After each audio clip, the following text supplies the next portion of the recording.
नमस्तेऽस्तु भगवन् विश्वेश्वराय महादेवाय त्र्यम्बकाय त्रिपुरान्तकाय त्रिकाग्निकालाय कालाग्निरुद्राय नीलकण्ठाय मृत्युञ्जयाय सर्वेश्वराय सदाशिवाय श्रीमान् महादेवाय नमः। ॐ नमः शम्भवाय च मयोभवाय च नमः शङ्कराय च मयस्कराय च नमः शिवाय च शिवतराय च।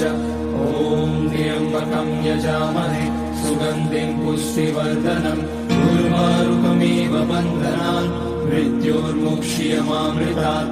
नागेन्द्रहाराय त्रिलोचनाय भस्माङ्गराय महेश्वराय नित्याय शुद्धाय दिगम्बराय तस्मै नकाराय नमः शिवाय। मन्दाकिनी सलिलचन्दन चर्चिताय नन्दीश्वर प्रमथनाथ महेश्वराय